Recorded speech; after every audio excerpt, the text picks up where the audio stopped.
E eu acho que a internet ajudou, ela não matou o rádio, ela complementou o nosso trabalho.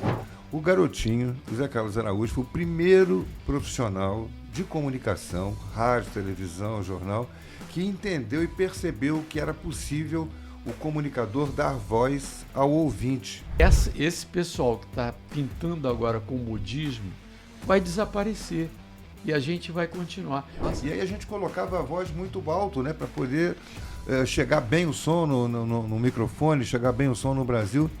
Eu fiquei rouco. Você vê que o Neymar jamais ficaria no banco se fosse um treinador brasileiro. O Ancelotti já avisou, vai ficar Se pior. você não jogar bem, você vai para o banco. Até hoje, eu acredito na Capemisa, eu acredito em seguro. Você faz seguro de incêndio para o seu apartamento, para o seu prédio.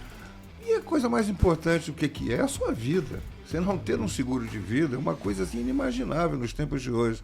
Cheguei! Olá, salve! Hoje a gente fez questão de inverter a lógica e começar com essas saudações que são clássicas, tanto no rádio quanto na vida de cada brasileiro. Com certeza, Pepe. Nós estamos aqui com dois craques da latinha, nossos parceiros, José Carlos Araújo e Heraldo Leite, para um papo sobre futebol, campeonato mundial e, claro, seguro de vida, né? Eu sou a Carol, você já sabe. E eu sou o Pepe, você também já sabe. E você sabe também que você está no Podcap, o podcast Capemisa, que começa depois da vinheta. Editor, meu filho, solta essa vinheta.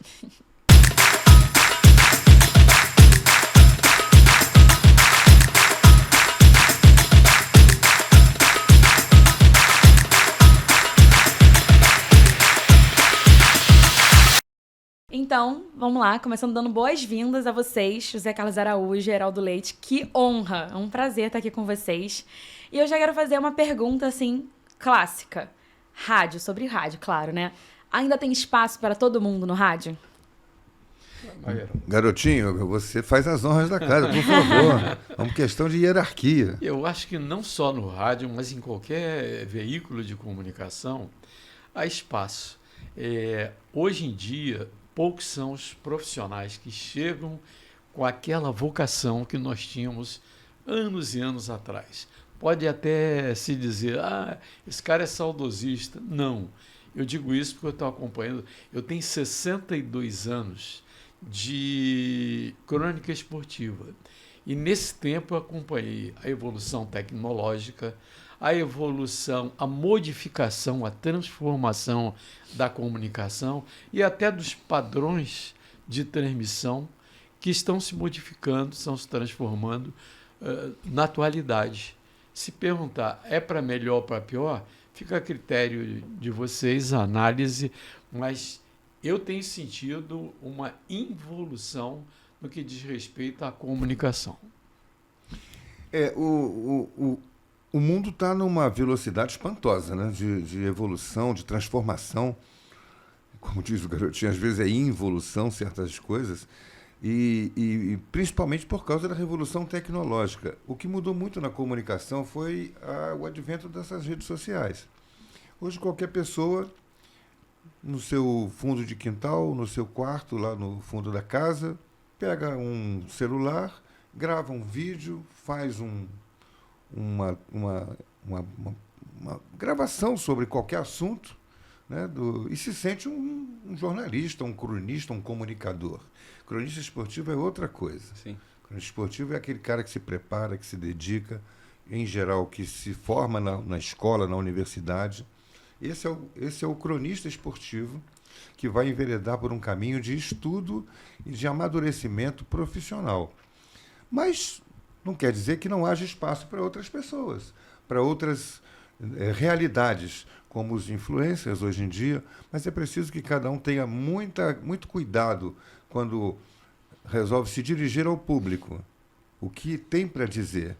Não simplesmente dizer por dizer, mas ter aquilo que dizer que seja profundo, conhecimento, que venha do seu íntimo e que se respeite simplesmente, não simplesmente o que você pensa, mas o que todo mundo pensa. E principalmente não desanimar quando o número de seguidores no seu canal, por exemplo, não for atingir a sua expectativa. Porque, na realidade, hoje, quanto mais idiota for, maior número de seguidores. É uma verdade. É sinal de que a população aceita. Agora, na nossa área, não é assim. Como o Heraldo acentuou, você tem que se preparar. Se você for muito idiota, você não vai ter seguidor nessa área, porque o conteúdo é a coisa mais importante para quem está do outro lado da linha. Entendi. Perfeito. Então você falou em evolução, vocês acham que ficou informal demais o jornalismo esportivo? Eu digo involução porque eu digo que está faltando vocação. Aquilo que havia antes, por exemplo, eu não fiz faculdade de comunicação, eu fiz geografia na UERJ. Uhum. Eu sou jornalista porque a lei me beneficiou, já tinha não sei quantos anos, em 66, quando veio a determinação, a legislação exigindo o diploma de comunicação. Mas antes eram advogados, os copydesks dos jornais, na maioria das vezes eram professores ou advogados, que os caras corrigiam. Hoje não existe mais essa função nos jornais, o corretivo lá do computador é que vai determinar o que é correto e o que não é. Sim. E outra coisa, né, garotinho? Hoje em dia, você simplesmente abre o microfone, que é o celular, que é a câmera do celular, e fala o que vem à cabeça. Comentar futebol não é simplesmente entender de futebol. É você conhecer, respeitar o que um técnico fala. Eu vejo muito desrespeito aos técnicos hoje, né? Alguém que simplesmente acha que entende de futebol e contesta o que um profissional, técnico de futebol profissional, estudou para fazer, E o para pior aplicar. que isso, gera fonte de notícia. O cara na madrugada diz lá, o Neymar está fora da Copa, sem nenhuma justificativa, sem nenhum embasamento. Ele solta esse balão no canal dele e vira fonte de informação. Vira notícia, né? Vira notícia. E falando agora um pouco sobre a evolução para o digital, assim como a rádio, né? Vocês também estão se adaptando às novas tecnologias, mantivemos a voz, entrou a imagem. Quero saber como é que foi a adaptação para esse novo recurso. Isso foi bem engraçado e continua sendo, né? Porque você coçar o nariz, você passar a mão no cabelo, você tirar um pigarro, você só tirava a voz do microfone ou fechava o microfone, que a gente costuma trabalhar com microfone de chave, né? Que é um microfone que tem um on-off.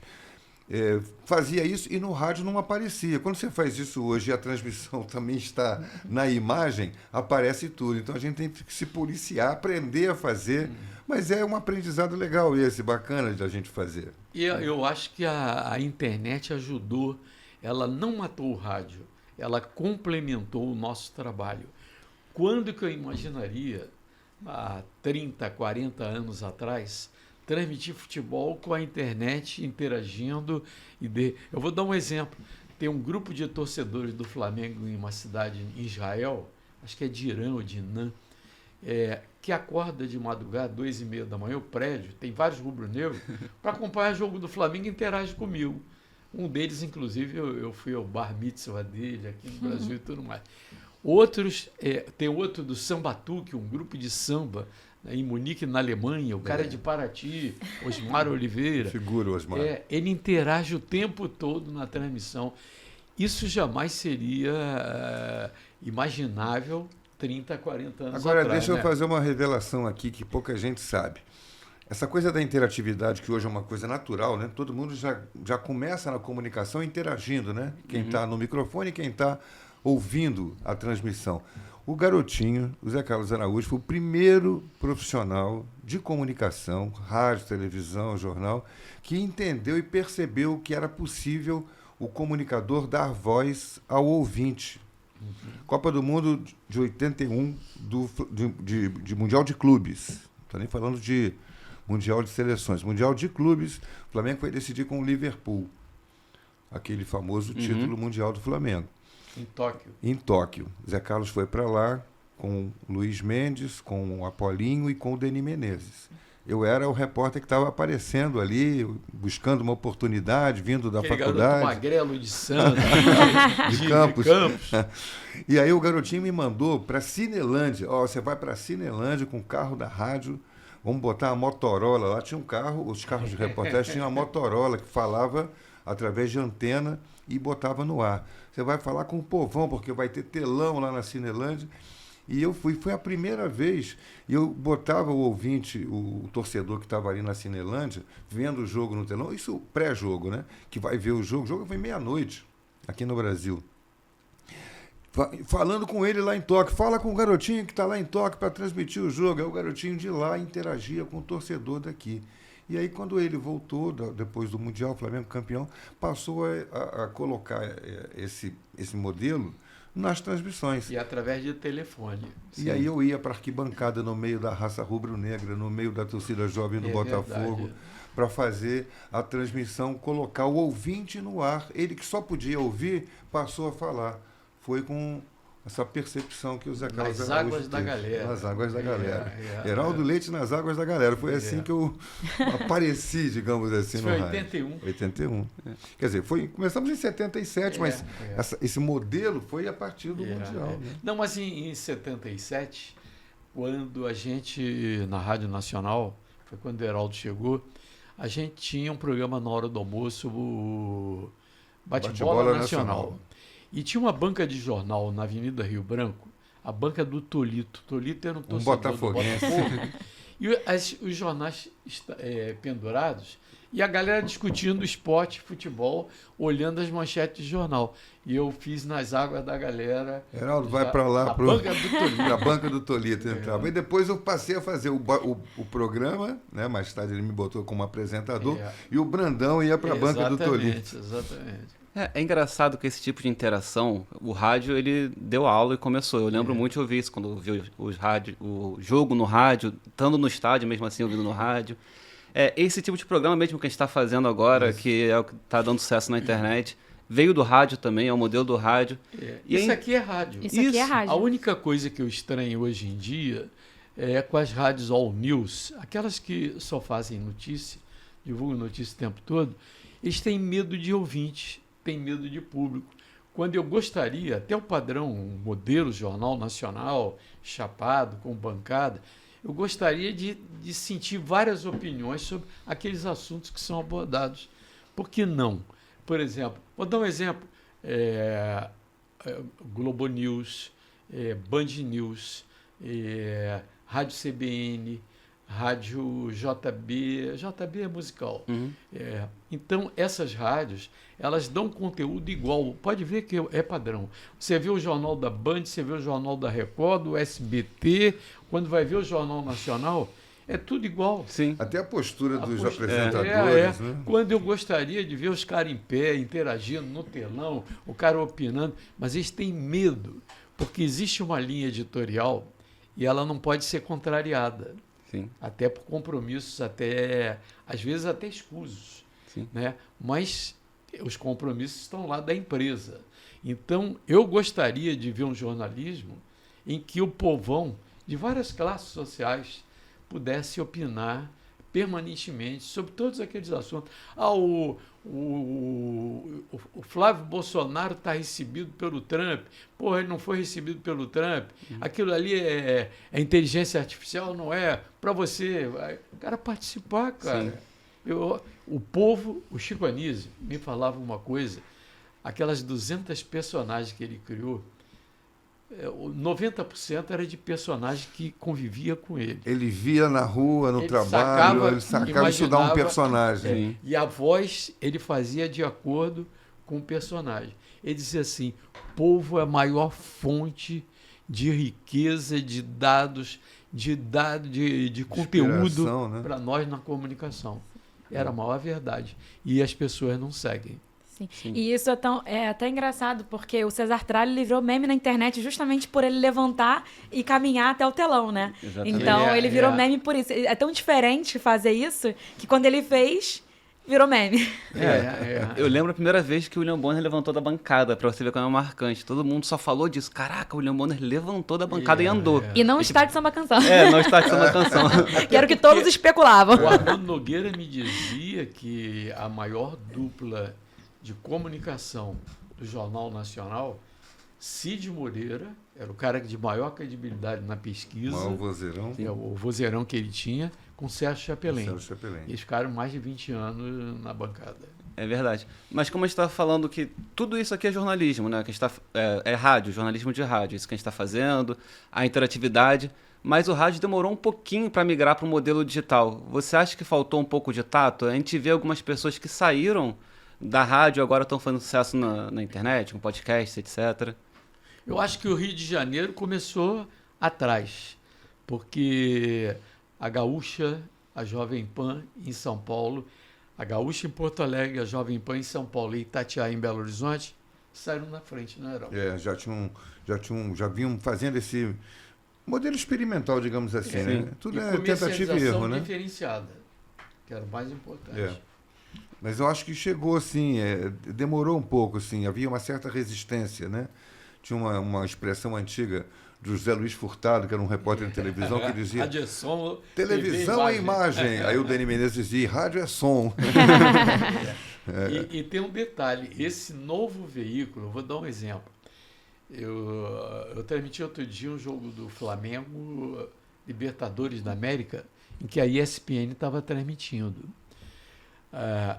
E o canal do YouTube nosso, da Rádio Tupi, eu acho que é o Dé que estava comentando comigo, teve quase 500 mil visualizações na hora da transmissão, simultâneos. A segunda deu 18 mil e a terceira 8 mil. Um veículo com essa força, com esse potencial, e a internet, ela oferece a quantificação, o algoritmo na hora, o que dá um conteúdo mais fácil para você chegar para o anunciante e vender. O rádio está com uma tecnologia, ainda antiga metodologia de pesquisa, né, Herói? Da retrospectiva. Ainda não existe a medição instantânea, né? Que a televisão mede a instantaneidade. Sim, Ibope, né? Quem está neste momento, quantas pessoas estão? O rádio mede 3 meses para trás. Qual foi a audiência média da Rádio Tupi nos 3 meses? Tanto. Aí no mês seguinte, tira um mês passagem, bota um mês, acrescenta é sempre trimestral.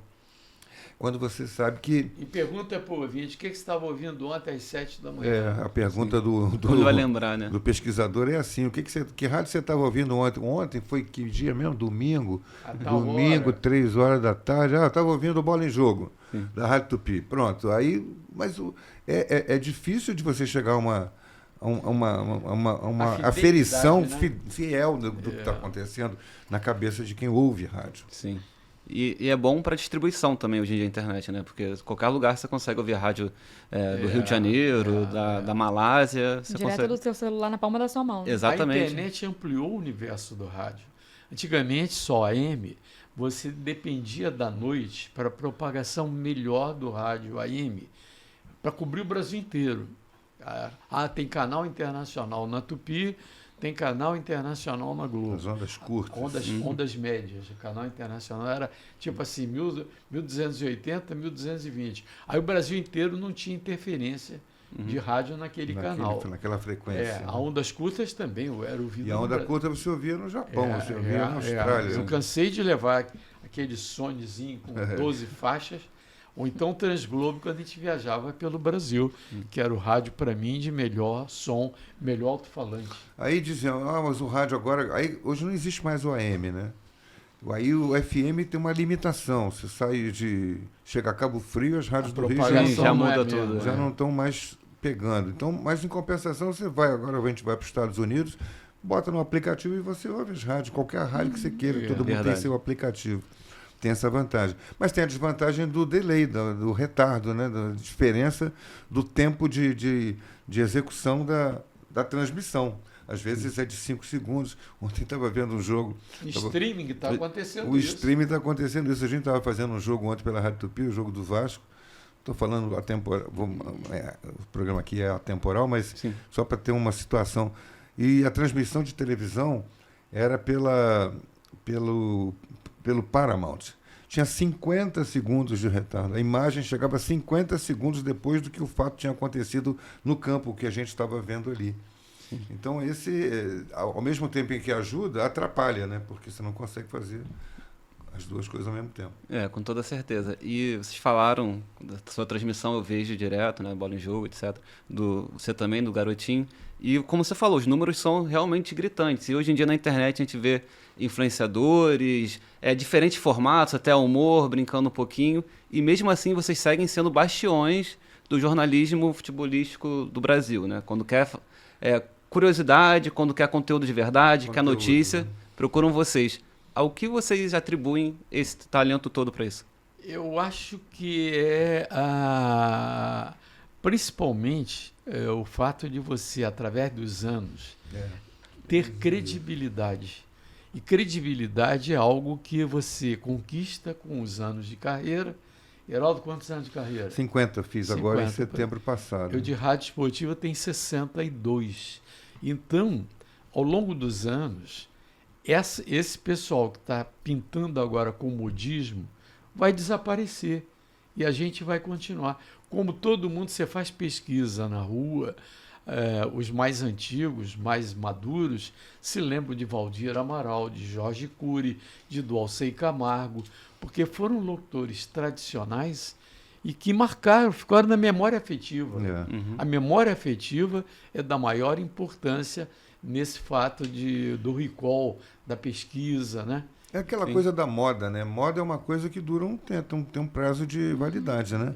Você usa uma roupa, uma calça mais comprida, ou mais arrastando no chão, ou mais larga, mas daqui a uns 6 meses essa moda acabou. Já tem que usar a calça mais justa, a camisa mais apertada, ou tem que usar o blazer, ou não tem que usar o blazer. A mulher que vive mais da moda, né? A Carol pode falar muito melhor, sabe muito bem que a moda muda muito rapidamente. No nosso negócio, a longevidade vai na contramão da moda. Mas que existe a moda, existe. Hoje a moda é fazer vídeo, né, na internet, sem muito conteúdo, apenas fazer uma dancinha, fazer uma brincadeira na rua. Verdade. Mas isso é moda. E com isso detalhe, tem prazo de validade. Muitos na internet apelaram para torcer e soltar palavrão. Então, são coisas que dão audiência momentânea, a garotada gosta, o cara está transmitindo, torcendo, né? Soltando palavrão, mas não é a nossa cara, não é o nosso feitio, não é o nosso modelo, né? Sim. São conservadores? Somos, mas com credibilidade, que é o mais importante. E a credibilidade é conquistada através dos anos. Qualquer deslize meu ou do Heraldo vai para o espaço isso aí. Fica marcado. Verdade. Certo. E a gente está falando aqui sobre a internet, a gente sabe qual a importância das parcerias, né, da publicidade, para manter as coisas, o fluxo da internet ativo. E eu queria saber para vocês qual é a importância de parcerias como da Capemisa no programa de vocês, para que vocês continuem trazendo cada vez mais informações relevantes para... Eu vou começar. Eu sou cliente da Capemisa desde 68. Ainda era Capem. Até hoje, eu acredito na Capemisa, eu acredito em seguro. No Cheguei Podcast tem essa parceria há já alguns anos e eu, com orgulho, dou aquele testemunhal com segurança e com convicção, por conhecer o que é o seguro de vida, o que é a garantia. Por exemplo, eu fraturei o ombro em 3 lugares. Imagina se tivesse que parar de trabalhar.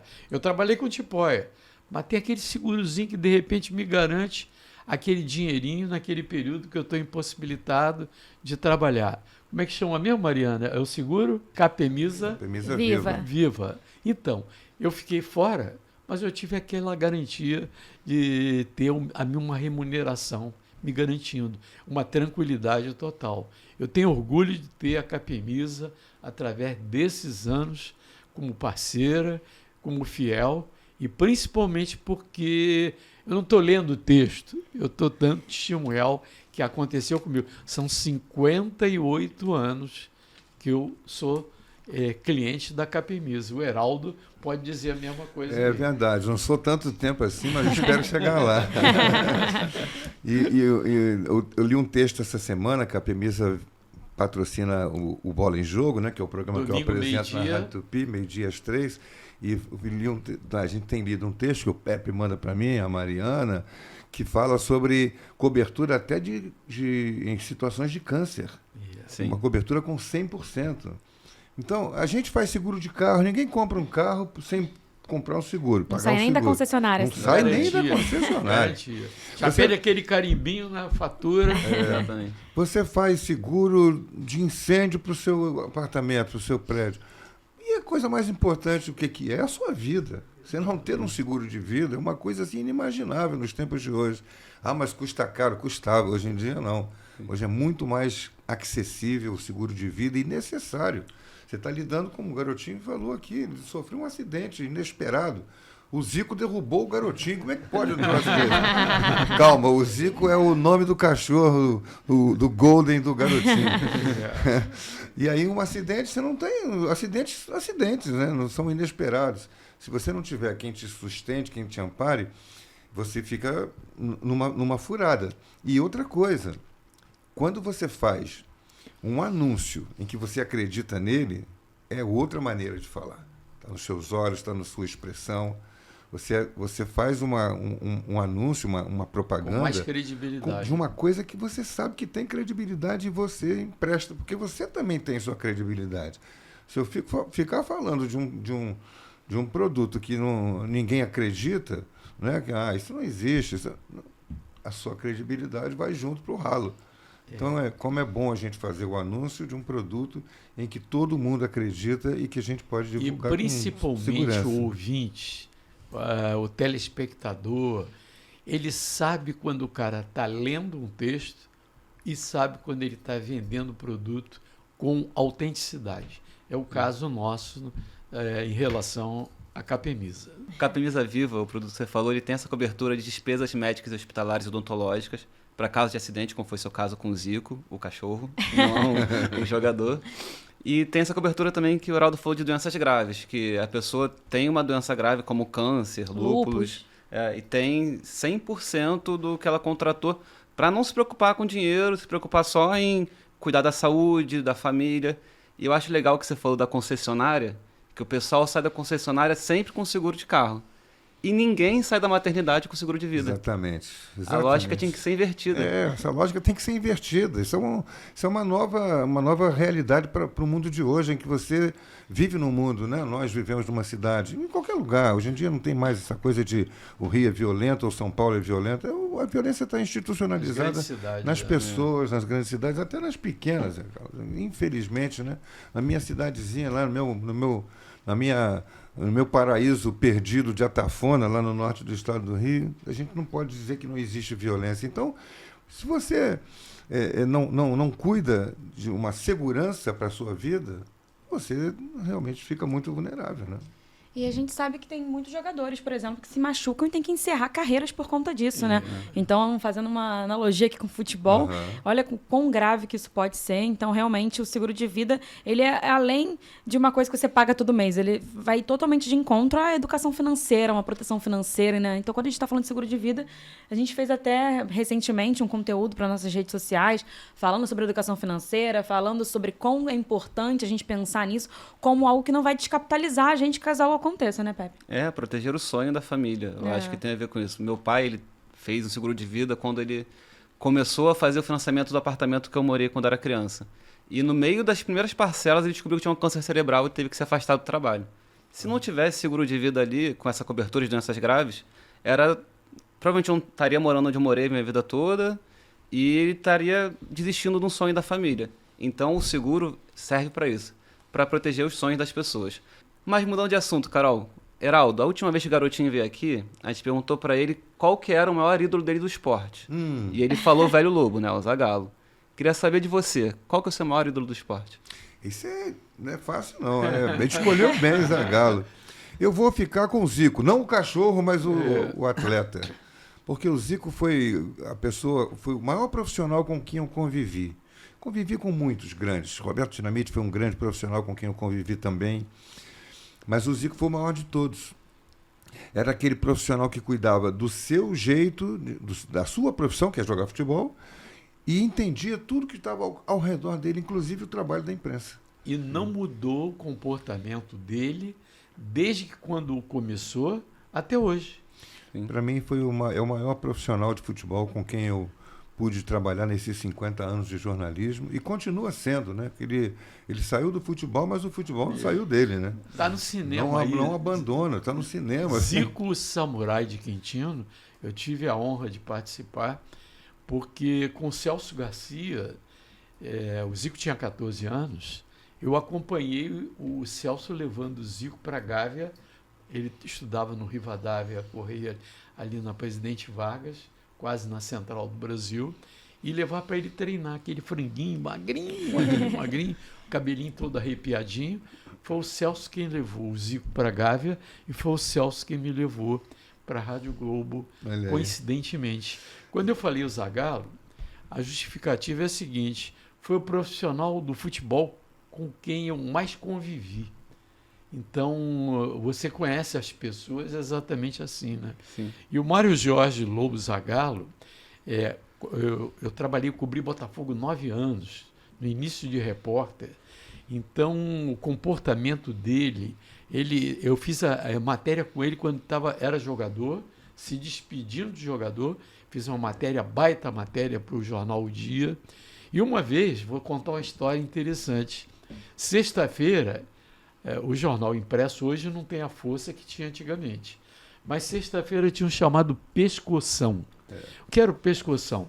Você tinha que fazer o jornal do sábado, o jornal do domingo e deixar alguma coisa da segunda-feira já pronta. E o jornal, o Dia, era o Joel Lopes, o editor, me liga, eu estava na Rádio Globo, me liga assim: Zé Carlos, estou precisando de 45 linhas, uma entrevista com o Zagallo para o caderno D de domingo. Caiu aqui, o que estava preparado, tal, papá. Digo, e agora? Zagallo concentrado, não tinha celular naquela época, eu não vou falar com o Zagallo. Mas eu conhecia tanto o posicionamento dele em relação ao futebol, que eu fiz uma matéria de pergunta e resposta, 45 linhas, olha só, com o Zagallo sobre o momento do futebol, o momento do Botafogo, e avisei a ele foi no sábado, que tem aquele bate-bola e tal, papá, recreação. Eu falei: Zé, amanhã está saindo uma matéria, lê e me diz se você está de acordo. Vai ser publicado. Aí, quando encontrei com ele na segunda-feira, ele disse assim, fez sinal positivo. Eu sabia tanto, é a mesma coisa com o Parreira. Eu convivo com o Parreira há 60 anos. 60 anos. Foi em 66 que ele foi dar aula no colégio onde eu dava aula, lá em Bangu, Daltro Santos. Então, eu conheço os conceitos, eu sei o que ele pensa do futebol. Quando em 82, 86, aquela seleção do Tele, jogava bonito pra caramba, eu me lembro que o Zagallo e o Parreira comentavam comigo: cara, primeiro tem que defender para depois atacar. E aquela Porque o time de 82, a Copa anterior, atacava e perdeu por isso. Não se defendia. Era fantástico. Aí, quando foi em 94, eu me lembro que eu participei de um evento na faixa em Botafogo, com o Armando Nogueira e com o Luiz Fernando Lima, que era o diretor de esporte da TV Globo. E a Colômbia era o Dream Team. Rincon, o goleirão, aquele espalhafatoso. Iguita. Aí eu defendendo a seleção brasileira e todo mundo esculhambando, dizendo: pô, Mauro Silva e Dunga. Raspando a bunda no gramado, dando carrinho toda hora, jogando feio. E esse time jogando feio tinha Bebeto, tinha o Romário, e decidiram. E esse conceito de futebol do Zagallo eu sempre admirei. E uma historinha sobre o Zico que eu queria contar é o seguinte: eu vivi muito a carreira do Zico, inclusive o drama dele antes da Copa de 86, quando ele entrou aquela entrada do Márcio Santos em 85, ficou um ano se recuperando para jogar a Copa. Vivi o momento da venda dele, quando o Flamengo vendeu o Zico para a Itália. que foi um drama. Eu dei a bomba, né, da venda dele no programa No Mundo da Bola, da Rádio Nacional. Mas aí teve o episódio é o seguinte, que eu falo sobre o respeito que o Zico tem pelos profissionais que estão em volta dele. Nunca desamparou um massagista, um roupeiro, pessoas mais humildes que trabalhavam com ele no dia a dia ali. Uma semana de Fla-Flu. Eu cobrindo para a Rádio Nacional, aí tinha o Danilo Bahia na Rádio Globo, o Fernando Luiz para a Rádio Tupi, e a equipe, o resto dos jornalistas. O Flamengo era né? Sempre foi a expressão maior assim de apelo para o jogo, para o torcedor. Sim. E aí, terça-feira, reapresentação dos jogadores, terminou o treino físico e tal, treino só de volta, de início de trabalho da semana inteira. Eu fui entrevistar o Zico, semana de Fla-Flu e tal, fiz uma boa entrevista. E a gente fazia entrevistas individuais, eu fazia a minha, o Danilo fazia a dele, os outros, cada um fazia a sua. Não tinha negócio de entrevista coletiva, não. Quarta-feira, coletivo. Coletivo era o jogo de 11 contra 11, titulares contra reservas. Terminou, fui lá entrevistar o Zico. Aí, como é que foi o coletivo? Se adaptou bem? O que está faltando? Como é que vai fazer para enfrentar o Fluminense? Tá. Quinta-feira, treino físico técnico, aquele negócio de treinamento de cobrança de falta. Terminou o treino, o Zico vem saindo do campo e já me olhou de lado assim, eu fui na direção dele. Vamos falar aqui sobre as faltas que você bateu. Anotei aqui, você bateu 10 faltas do lado direito, 10 faltas do lado esquerdo. Fiz outra entrevista, quinta-feira. Sexta-feira, coletiva pronta. Era o dia que definia o time. O técnico fazia testes durante a semana. Na sexta-feira, ele anunciava o time que ia jogar. Quando terminou o coletivo, eu corri na direção do Zico. Ele disse, não, mulher, de novo não. Eu já dei entrevista para você todo dia, não tem mais nada para dizer. Falei, mas eu tenho para perguntar. Você pode me dar uma entrevista? Ele, tá bom, liga isso aí. Aí fiz a melhor entrevista de todas, da semana inteira, fazendo um apanhado. Preparei matéria para o sábado, para o domingo antes do jogo, enfim.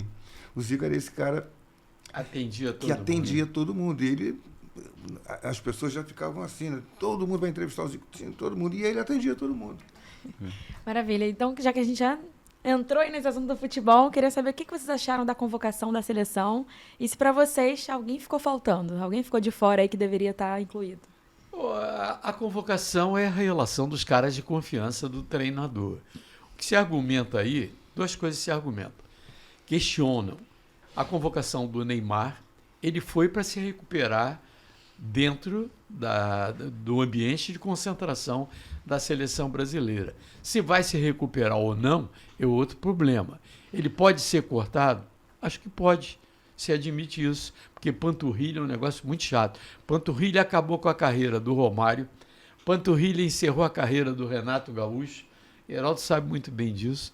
É lógico que o Neymar não é um atleta, ele é um cara que quer curtir a vida. É diferente do que falou o Heraldo sobre o Zico. O Zico foi o profissional mais dedicado que eu conheci. Ele levou um ano se recuperando, porque não havia medicina esportiva evoluída como a de hoje, não havia fisioterapia. Eu me lembro que o trabalho físico, às vezes, dos jogadores era subir correndo uma arquibancada e descer correndo uma arquibancada. A recuperação da fisioterapia era o saquinho de areia em cima do pé, o cara levantando peso.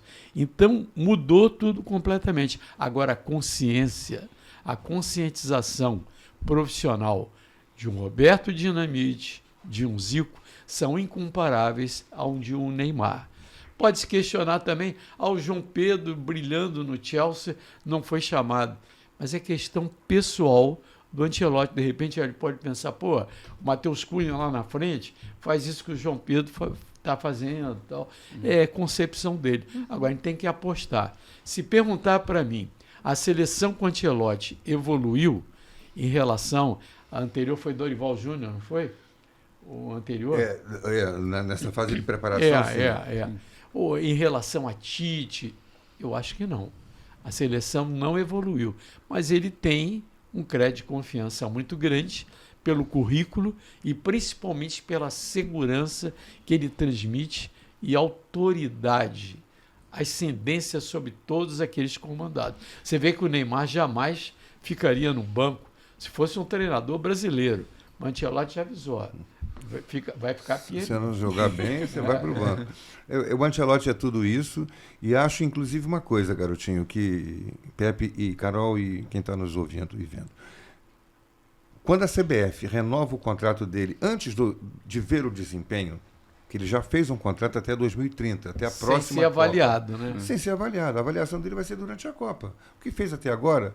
Um ano de amistoso, eliminatórias, perdeu para o Japão, ele perdeu para a Bolívia. Então não está avaliado ainda, não está aprovado totalmente, mas ele tem uma história muito rica para contar. Então a CBF, quando renova o contrato dele, já está dando uma sinalização de que, o que acontecer nessa Copa aconteceu, porque nós queremos que você prepare a seleção de um ciclo inteiro, que vai ser desta Copa para a próxima Copa. Que aconteceu com o Tite também, quando ele foi contratado. Né? Ele foi 2 anos antes da Copa da Copa da Alemanha, né? 18. Não, ele fez 22 e 18. 2 anos antes da Copa da Rússia, fez a Copa da Rússia e fez um ciclo inteiro até a Copa do Catar. É a mesma coisa com o Ancelotti, dando a ele um papel em branco para ele dizer, pode fazer suas experiências, o que der certo deu, o que não der certo não deu. Por isso é que ele está levando Ryan e Endrick. São jogadores para a próxima Copa. Uhum. Porque para hoje, com certeza, João Pedro do Chelsea, artilheiro da Europa, e o Pedro do Flamengo tinham que estar nessa convocação por mérito.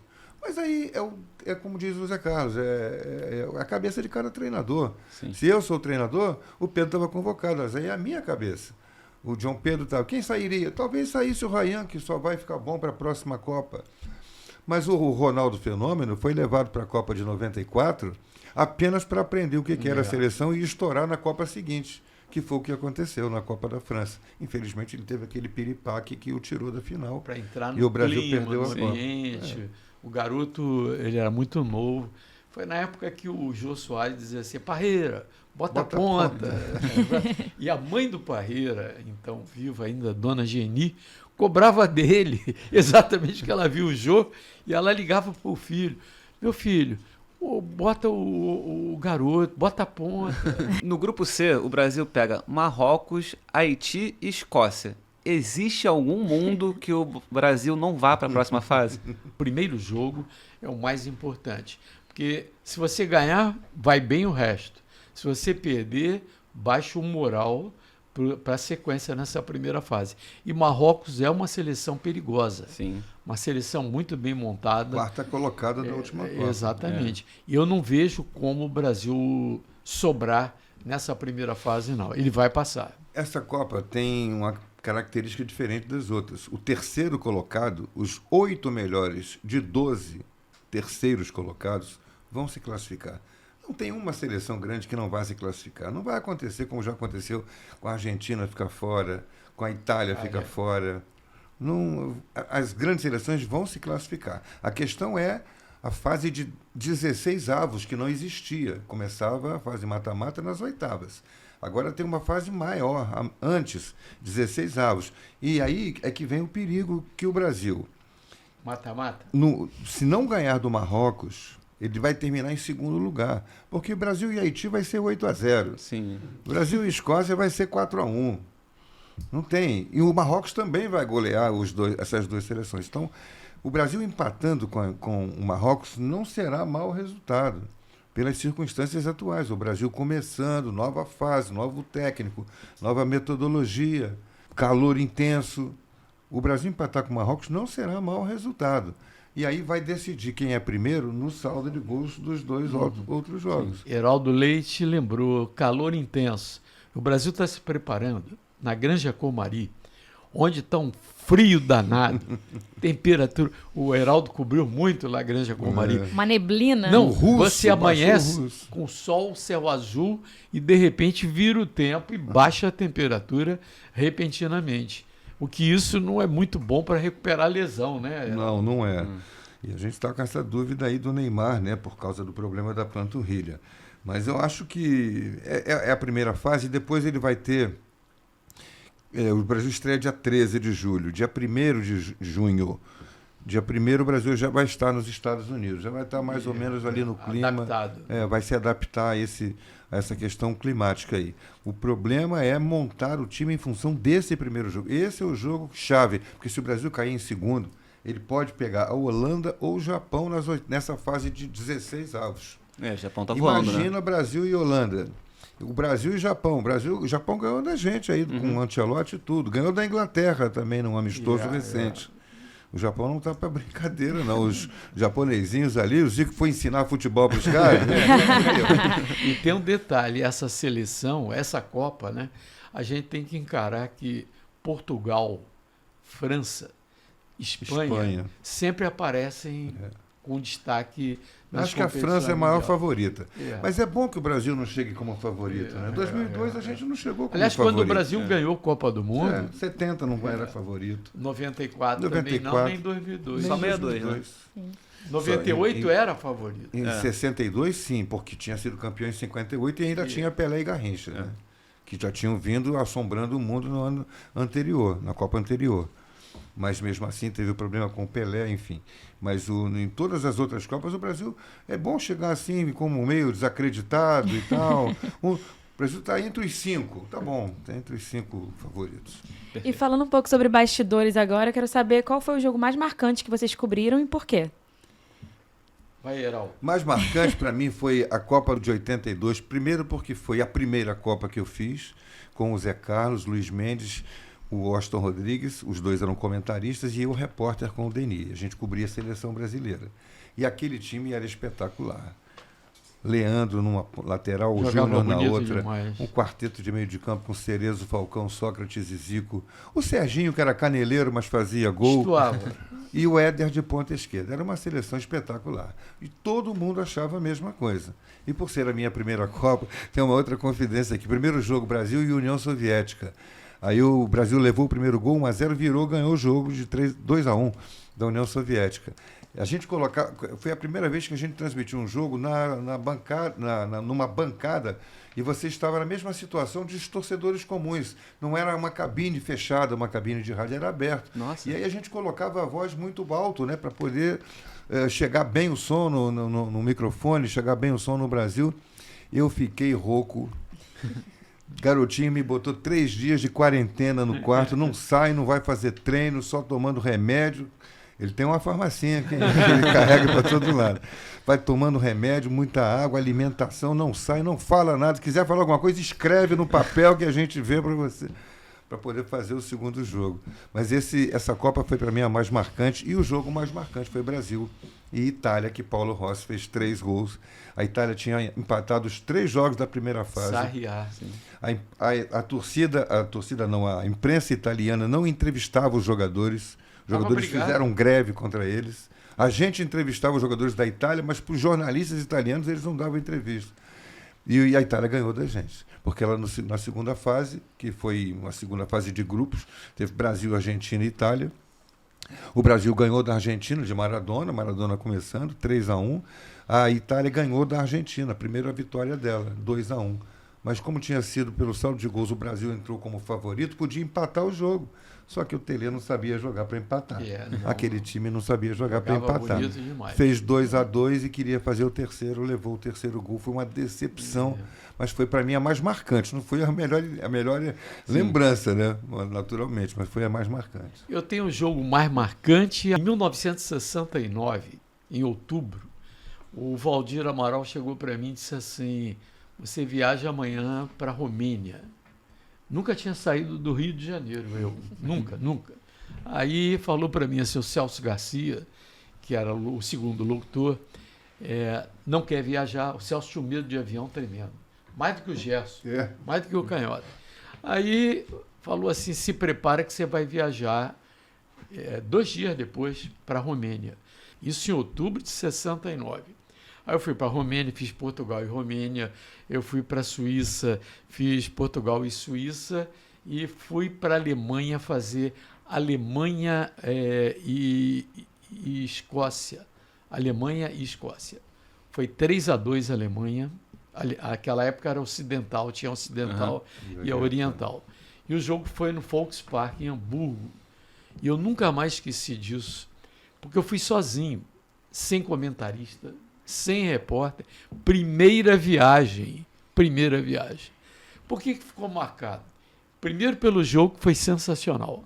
3-2, um jogo emocionante. Eu não tinha comentarista e o João Saldanha era técnico da seleção brasileira ainda, Depois ele caiu, veio o Zagallo.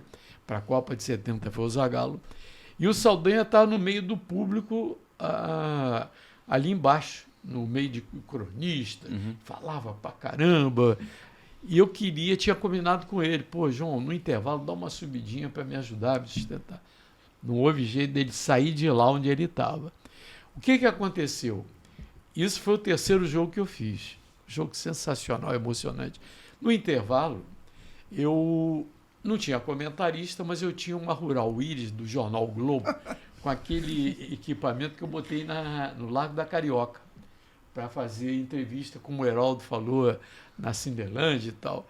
Aí eu digo assim, vou botar o repórter lá, que eu não me lembro, acho que era o Denis. Isso foi em 69. E fazendo no intervalo, e devolveu para mim. E eu não tinha comentarista, e de repente entra a banda da Força Pública de Hamburgo, tocando no gramado, a banda de Chico Buarque. Aí tinha um botãozinho de som internacional no equipamento, aí eu aumentei o fonezinho para a imprensa brasileira sendo homenageada através da banda, então enrolei, meti esse babado e colou e ocupei o intervalo todo com a Rural Íris do Jornal Globo, com o povão e eu com a banda da Força de Hamburgo tocando no gramado. Foi assim que eu ocupei o intervalo. Maravilhoso. Maravilha. Agora a Copa foi em Copa. 94, 94, porque foi o primeiro título mundial. Meu companheiro, meu irmão Carlos Alberto Parreira, treinador, eu tinha um motivo extra para torcer pelo Brasil, e aquela seleção, Romário baixinho é terrível. Com o Bebeto, então, essa dupla imbatível. Infernal. Dois baixinhos, e o mundo inteiro se encantou com o futebol deles. Os e caras a gente... brigando lá atrás para defender, ele tirou o Raí, botou o Mazinho, ficou 3 volantes, aí a imprensa paulista caindo de pau, né? Porque eles não gostavam do Parreira. Aí caindo de pau na seleção defensiva, né? A seleção defensiva foi campeã do mundo, porque tinha Bebeto e Romário lá na frente. E o Mauro Silva e o Dunga. Mauro Silva, Dunga, Mazinho e Zinho, era o meio campo da seleção. O pessoal dizia, o Zinho, enceradeiro, não sei o quê. Olha, a proteção, os dois lá na frente decidiam. E vocês estavam escalando a seleção, vou propor um desafio aqui. Estamos se aproximando do final do programa, mas desafio bom. A gente vai montar aqui, escalar a melhor seleção brasileira para... Se fosse um mundial de seleções que a gente pudesse levar quem quisesse. Pessoas que já partiram, pessoas que estão presentes ainda. E eu vou deixar o Pepe com vocês nessa, eu vou ficar aqui só anotando para no final a gente ver o resultado. Escolhi a seleção de todos os tempos, garoto. Ó, eu anotei uns nomes aqui que eu fui vendo online, mas aí vocês podem também discordar. Tipo, no gol. Na minha cabeça, eu gosto muito do Manga, pela história e tal, mas daqui que eu vi online É o maior goleiro que eu vi. mas online eu vi o Gilmar, Santos Neves, Tafarel e São Marcos. Em seleção, eu sou Tafarel. Tafarel Embora o Manga também. tenha sido o melhor goleiro que eu vi. Eu também. Então, seleção. Tá bom. Seleção. Na seleção, Tafarel. Anotou Tafarel? Anotado. Próximo. Na zaga, quem que vocês acham que seria a zaga da seleção? Aqui eu anotei os nomes. O Mauro Ramos, Bellini, Lúcio, Ricardo Rocha e o Aldair. A zaga, cara... O Lúcio, pelo desempenho, o título conquistado, raçudo. Mas se não fosse pelo currículo aí, para mim a melhor zaga que eu vi ultimamente, quer dizer, de todos os tempos, foi Thiago Silva com Marquinhos. Eu não vi o zaga melhor. Mas não estão selecionados por eles. Não estão. Não, mas Não, você pode. Pode nome. falar que vai ser. Porque o Thiago Silva e o Marquinhos, sei lá, no futebol, a memória afetiva, logicamente que o Mauro Ramos era aquele zagueiro, o Bellini era zagueiro, o zagueiro que realmente sabia jogar, até o Lúcio era muito raçudo, o Thiago Silva, para mim, era o cara que sabe jogar. Até hoje está aí com 40 e poucos anos. Eu vou fazer o seguinte, vou pegar o Thiago Silva do Garotinho e vou botar o Aldair como segundo. Aldair. Então, Thiago Silva e Aldair. Aldair. No lugar do Lateral. Marquinhos, então? Aldair no lugar do Aí Marquinhos? o Garotinho Marquinhos, falou eu botei Marquinhos. Marquinhos porque tá aí com o Thiago Silva. Pronto, foi a aí o melhor Pe- dupla. Eu vou botar empatado aqui o Aldair e Marquinhos com o Thiago Silva. Aí o Pepe resolve. Pepe é o voto de Minerva. As laterais. Laterais, o Capita, né? Com certeza. O Cafu, o Djalma Santos e o Dani Alves. Para mim, o Capita, o Carlos Alberto. Capita é fora de série. Tem ali o Jorginho também nesse bolo aí, mas o capitão, Carlos Alberto, é imbatível. Marcou muito. Aquele gol marcante da final da Copa de 70. Não tem- Todo mundo já viu. Qualquer criança sabe onde achar aquele gol. Eu voto com os relatores, não tem como. Na minha geração, o Cafu foi ao concurso também. Raçudo. Raçudo, né? mas ele, às vezes desejava. O Capita era mais clássico. Mas faltava um pouquinho de tutano na hora de tomar decisões. Exatamente. Lateral esquerda, obviamente temos o Newton Aí não Santos, tem né? também, é covardia também. O Roberto Carlos, que também é mais da minha geração, o Marinho Chagas, o Marcelo, o Júnior, Branco. o Branco e o Everaldo. Não, aí Newton Santos, aí em todos os O tempos Newton não tem. foi incomparável. Incomparável. Comparável? Newton Santos. Newton Santos, então, Carol. Notado. Meio campo. Aí aqui começa a ficar caramba. complicado. Aqui temos Didi, Ronaldinho Gaúcho, o Bruxo, né? O grande amigo de vocês, o Canhota, o Gerson, né? O Rivaldo, o Falcão e o Zico. Esse é muito difícil. Misturar o Zico com o Gerson e com Então, o resto. mas eu vou misturar chato. gerações aí. Didi, Gerson e Zico. Eu tô nessa. Né? Gerson, Didi e o Zico. E o Zico. Beleza.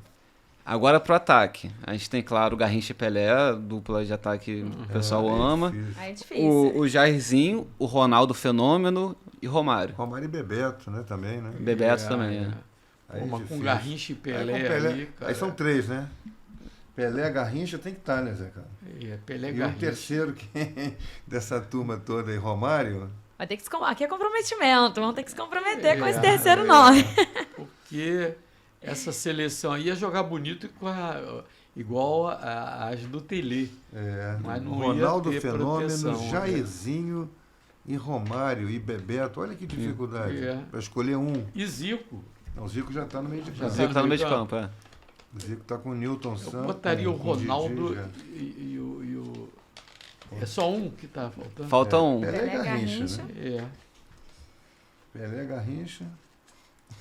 Ronaldo ou Romário? Eu vou de Romário, pronto. Mas aí Vou junto, Romário. Romário. É. Beleza. Carol, se puder ler aí pra gente como ficou. Calma aí. Sem o técnico? Desculpa, você tem técnico total também é razão. barbada, técnico também é fácil. Técnico, eu até tava falando antes de você chegar, garotinho, com o Heraldo. Existe um mundo que o Zagallo não é o técnico dessa seleção? É o melhor de todos os tempos. Eu acho que os títulos que ele conquistou, como jogador e como treinador, é indiscutível. É Zagallo. Mário Jorge Lobo Zagallo. Foi o cara que revolucionou o futebol. Isso aí. E, Zagallo. e foi o único tetracampeão mundial, né? 2 vezes como jogador, Sim.